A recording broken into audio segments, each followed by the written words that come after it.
Hello, you wonderful people, and welcome to another episode of Super-Fanta-Fi. This being a show where I talk about TV shows of the supernatural, fantasy, and or science fictional genre. For today's episode, I'm going to talk about the series premiere of The Outsider. A great series premiere. A lot of interesting things went down. Do note that when I'm talking about the series premiere, I'm talking about the first and second episodes. So I'll kind of be combining these two together, so do know that going ahead of time. But both episodes were great.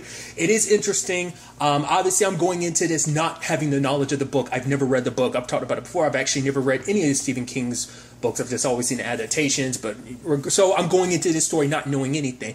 So it was interesting. Obviously, like, I was actually surprised, and I thought it surprised me that we actually saw Frankie's body and how brutal that whole situation was. I was like, that took me by surprise, because I feel like because as a kid you wouldn't expect them to show the body, but it was just like, I guess it was also to show you like how vicious it was. His throat looked like it had been slashed open. His back looked like he had been like literally like chopped in his back. Like there were marks like he was slashed by like a blade or something, but it looked like he was attacked by an animal. And then there's stuff we didn't see that they hint to later on involving a branch. You're like, Jesus, like that is gnarly as hell. And so now it, and it turns it, and I thought it was interesting how they went about like showing the sequence of events. Like everything was kind of out of order. Basically, we're seeing them arrest Terry ahead of time, but then we go back and see like, okay, they had gathered up all this evidence. There's eyewitnesses. There's like fingerprints all pointing to it being Terry, but obviously it doesn't make any sense because no one expects it to be Terry, because it's like, whoa. But the fact of the matter is we have, Ralph, played by, interestingly enough, Ben Mendelsohn, which I think this is the first time I've seen him outside of makeup, because obviously, like, if you're unaware, he's Talos in the MCU, basically the leader of the Skrulls. I've never seen him outside the makeup. This is like the first thing I've ever seen him in, so that's pretty interesting. But he was adamant about arresting Terry in front of everybody, and I thought that was such a fascinating thing, just because I'm like, because it's like, I get why, because it's a kid that's involved. You want to, you like, because even later on he talks about the fact is the reason why he didn't arrest Terry himself is because, like, I couldn't promise I wouldn't beat the crap out of him. I couldn't promise myself I wouldn't beat the crap out of him. And last thing I want is for you as his attorney to use that against me later on in court. So, but like, because even the other cops are like, that's typically not protocol. He's like, I don't care. He wants everyone to know that Terry's being arrested for this,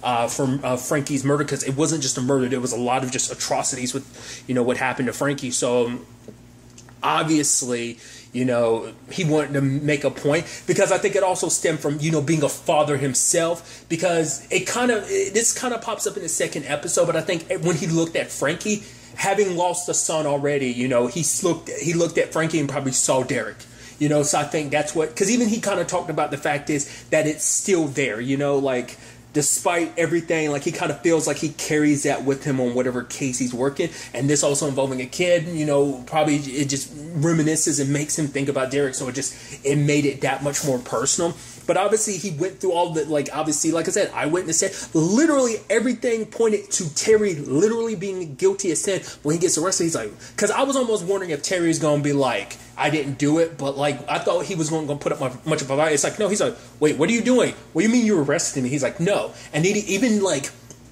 you had this moment where Ralph was like, did you ever touch Derek? He's like, I can't believe you would even ask me if I did something like that. It's like, wow. But like I said, there's even like video proof, because it's so interesting, because they're like, because once again, and this is something I thought was kind of interesting from the trailer, they nail it by being like, literally every bit of evidence is coming. It's like he wanted to be caught. Like when he got a cab to pick him up, it's like, yeah, make sure you put it on dispatch. Make sure you write down that you picked me up and everything. And it's like, wait, what? Then like when he went to like a train stop or station or whatever, and then like he looks at the camera, it's like someone who just committed a crime wouldn't, like, because if he wanted to be caught, like, why not just turn himself in, is kind of a thought process you have. But like literally all the evidence, it's like he's literally handing it out, be like, look at me, it's me.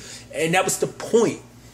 He went into that club and he made sure the guy saw his face, and it's like, yeah, could you call me a cab or whatever? The fact of the matter is, I'm gonna go back there and change. It was like, it didn't it didn't make any sense. The little girl that saw him, he could have ran and hit himself. He blatantly went over to her, lied and said he got hit in the face by a branch and everything, drove by her, kind of waved to her again. Like, he made sure she saw his face, and was like, literally everything is against Terry, but Terry keeps, pressuring, trying to talk about his innocence. And obviously this turns this entire family's life upside down, because not only people who were once friends, the entire town turns against him, because it's like Terry did such a terrible thing. Frankie's mom is devastated by everything, and it's heartbreaking, and it's just, at first it's like they've got all this evidence, but then Terry's also saying that he's got an alibi, which is like, and then that comes up an interesting point of like, wait, none of you did any due diligence to actually look into Terry's alibi before you arrested him, before you made his arrest super public like that.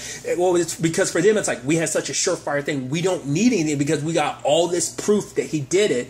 But then later on, it turns out, wait, things aren't 100% right, because it turns out Terry's alibi totally does check out, because there's video of him at like a conference asking questions around the time of the murder, and there's it's like, what, 70 miles difference? Like, he wouldn't have been able to do that. It's not possible. So it's like, wait, what? And that's where we get into the craziness of the show, is the fact is there's conflicting evidence, because Ralph went to this like a shop he had went to at that convention, and he had touched a book, got the prints from it. Literally all the prints matched from the crime scene and to the book. So it's like he was there to touch the book at that time, and he was also there at the crime scene. You can't be in two places at once, and that started getting like, okay, what does this mean? Because it's what started off as a surefire thing, which even, like I said, Ralph was so certain about it. It's like, I got him, we got him. But it turns out not to be the case. Hell, they even look at the video of him leaning, like, when he turns towards the camera, and then, he zoomed in, he's like, Tamika, do you see that? Which side note, the actress who plays Tamika, I feel like anytime her name comes up, I'm going to butcher it, but I want to say it's like, Hitane Park? I'm sure I butchered it. But she was in, Hannibal. I was like, so I thought that was kind of interesting. Just kind of like a crime drama in that regard, and she's also in this, so I just thought that was kind of interesting. But even she was like, wait, is he giving us the finger? And it's like, you see what I mean? It's so little details like that, and it just, I don't know. I found that in particular interesting, because it's almost like, oh, I want you to know it's me, and I know that you'll be watching this later on, so flicking off whoever's, because he knew the cops would be watching it. I get it, like I said, it's just wild. And the whole situation, it's interesting because even Ralph starts doubting himself, because like I said, what was such a surefire thing is now he's questioning everything, because he's like, wait, what? Because he doesn't know what to really make of it, even though all the evidence says all that. It's also, you also feel bad too, because Terry, because he's in prison too, and because people hear about what he did, obviously, that's the thing you always hear. People in prison, even cold-blooded killers, they don't like it when they hear about, like, oh, you mess with kids, you're a dead man. So Terry was already marked. He was trying to get in that cell, but the officer was like, I don't care what you want, you're going to get in there. But the other officer was like, we don't need another issue. Like, I guess like someone in a similar circumstance, or rather a different point in time where recently, I guess a prisoner ended up dying. It's like, we don't need that. Put him in a different cell. So luckily for him, but it's like, even that guy was like, oh, you're marked for death the moment you come back for the courtroom and everything. So... but even Ralph's wife was asking him, it's like, put aside all the contradictory evidence. Do you, in your gut, do you think Terry did it? And honestly, he's like, I don't know. Because it's like, literally everything's contradicting itself. And it's like, how do you, literally, what are you supposed to do when the evidence says he didn't do it? And you also have the evidence saying he super did it. It's like, I don't know.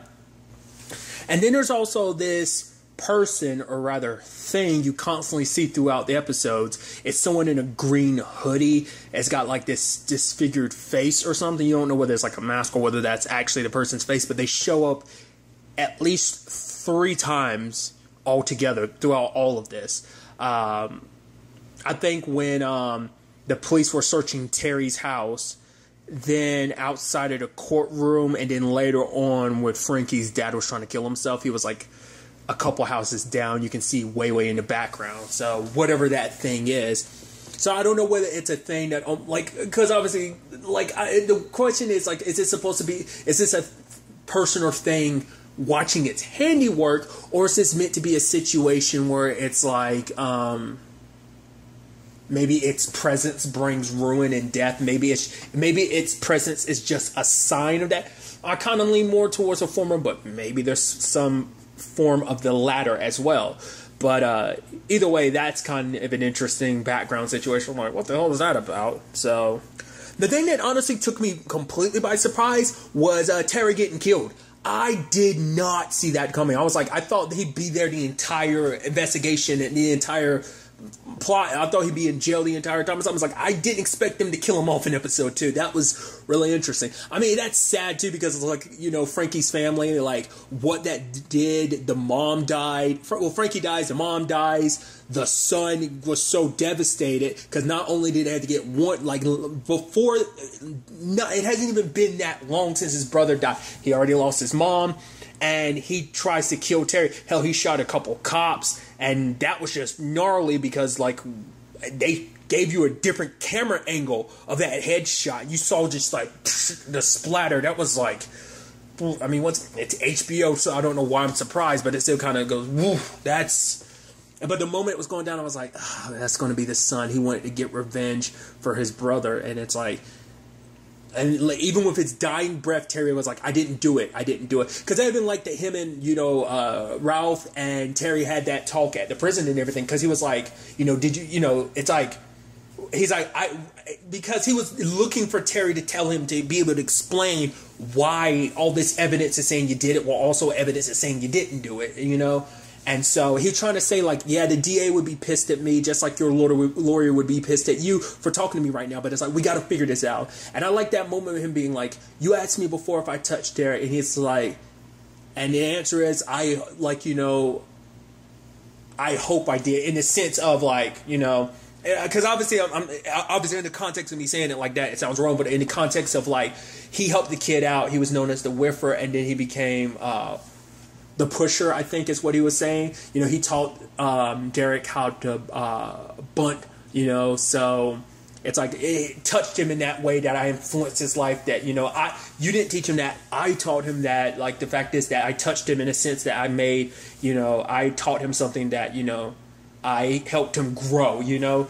So, and it's sad, you know, because, like I said, even Gloria, his wife, Terry's wife, brings that up later on, being like, literally his last words weren't even to me. They were to you, like, trying to get it across how he was like, I'm innocent. Like, literally his final words to you, in this world in general, were to say, I'm innocent, you know. So, and obviously Ralph is taking that hard, because it's like, well, the whole situation, because now, you know, he's wondering whether or not he got it right with Terry, but he also blames himself because it's like, because of that whole situation, Terry's dead now, because he's not 100% sure about the guilt situation. Plus, he killed Frankie's other brother, and it's like, I mean, Frankie's brother, and it's just kind of like, it's like, that was a kid he killed, so that's weighing on his conscience. It's like, plus, Tamika got hit, she was pregnant. I mean, luckily it was just her leg, but still, you know, so all the mistakes, all those things just like racing through his mind and all that. You know, and Eunice is trying to make him feel better. Also, side note, Eunice is played by the actor who played the Rev on Midnight Texas, which is interesting because, if you know, that's based on the same... they're based on books by the same person who wrote the Sookie Stackhouse books, which obviously True Blood is based on, as well as she wrote the books that Midnight Texas is based on. And it's just interesting. It was also developed by Alan Ball, which obviously, like I said, all that's HBO connected and now NBC. So it's just interesting when you think about it in the grand scheme of things, you know, regardless as me going on, you know, a long tangent and stuff like that. So, because obviously there's stuff connected to the van, because it turns out a kid had stolen the van, but he had dropped it off, and it turns out, well, later on, Eunice and Ralph end up interviewing that kid and find out that he had dropped it, well, basically he had dropped it off in Ohio, but in particular in front of like this barbecue place, because it also ties into that little rip thing that was found in the windshield, and it's connected to that place. I obviously there's a lot of stuff that was going on, so they weren't able, Ralph wasn't able to get to all the evidence at one time. But it's like, for Ralph, it's not even about the situation of like Gloria might sue us and all that. He doesn't care. He needs to get to the truth because he needs to know what's this all about. Because for him, it's, like I said, he blames himself, because what if Terry was innocent? Maybe he wasn't. Maybe it looks like he might have been innocent, but it's like I said, it's just, none of it's making sense. And obviously from an outside perspective, you'd be like, you can understand why Gloria and them would be pissed. It's like their family gets spit at and cursed because it's like, people believe, it's because you made that moment, because in that split decision, you made the decision to arrest him publicly. This whole thing wouldn't be what it is if it wasn't for him. And even he recognizes it. He's like, I made a mistake. Not like Terry wouldn't even be in that situation, because the son would have never come and killed Terry, because he, it would have never been the public thing that it was. But he made it public for his own personal reasons, just because I think everything he was going through, still grieving over his son's death. Hell, he even went to therapy, but that was more so because Eunice kind of forced him to. But it's like,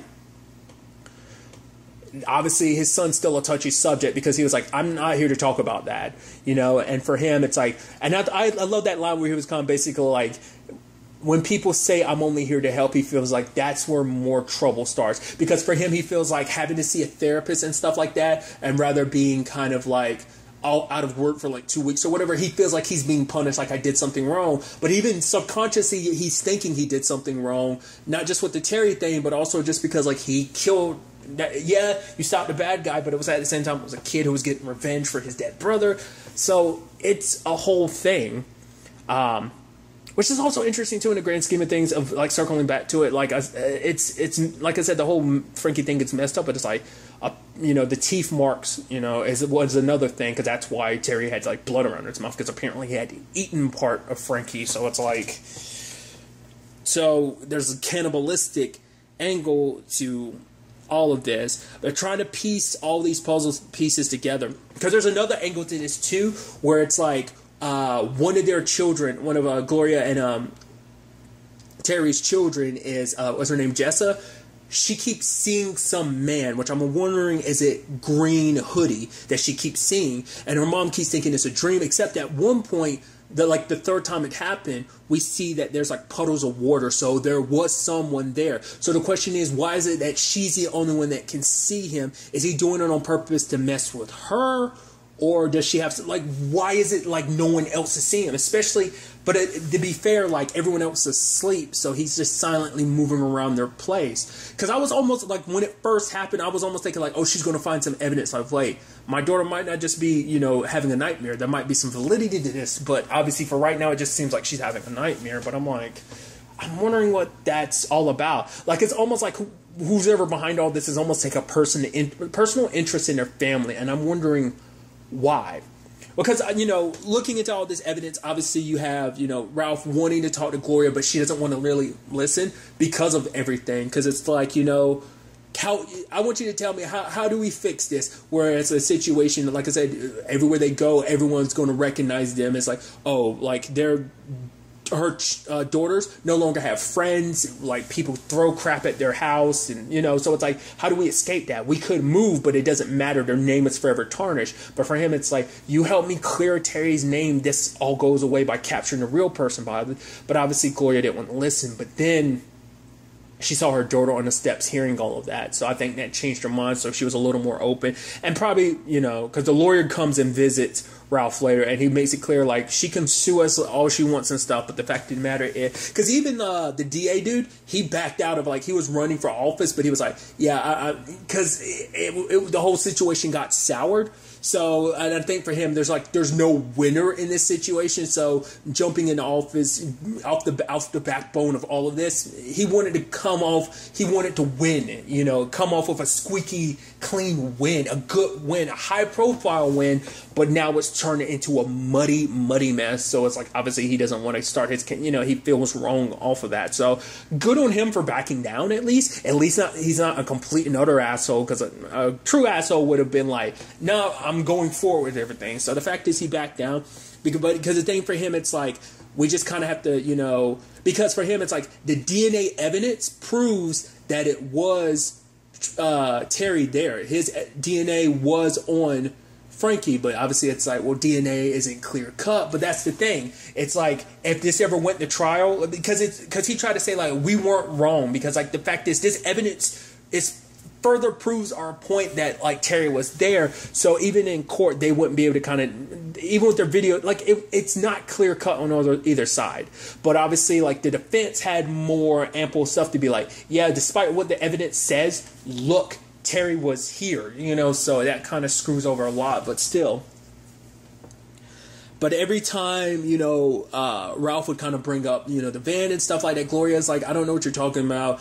Like, the fact is, Terry went to see his dad. His dad has dementia. Things will get violent, apparently. But the place in particular, she was like, we never went to visit that. He never stole a van because they flew there and flew back. So he wouldn't have had an opportunity to do that, you know, so to steal the van and everything. But then one of their children says, like, he got cut.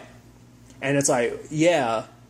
And then she also talked about the place that Ralph was referencing, that barbecue place or whatever. It's like, oh, yeah, there was one inside the mall. But her mom was like, yeah, let's go. Like, I guess because Gloria doesn't want to give any more ammunition, it's kind of like Terry's dead. So it's like, no, me saying anything that might be helpful to you, like all this is going to give you more ammunition to use against Terry, and I'm not going to let you destroy my family more than that. But it's like, then combined with like, okay, so he got cut, and then just like, because I think at that point, maybe, I mean, I guess it depends how well, that was a while ago, so because I was about to say, not unless they look at Terry's hand to see if there was a cut or not. But then at the end, there's that guy in a barn or whatever, and he sees the clothes that Terry was wearing, and they're covered in slime and stuff. And I'm like, okay, my brain starts firing off. I'm like, all right, we're dealing with a little supernatural stuff to this, because I kind of got the feeling going into this would be a bit supernatural, but I wasn't 100% sure. I think what this might be is just me spitballing here, just because of my experience with the supernatural, in the sense of plenty supernatural TV shows I watch, including the show Supernatural. Are we dealing with a skinwalker here?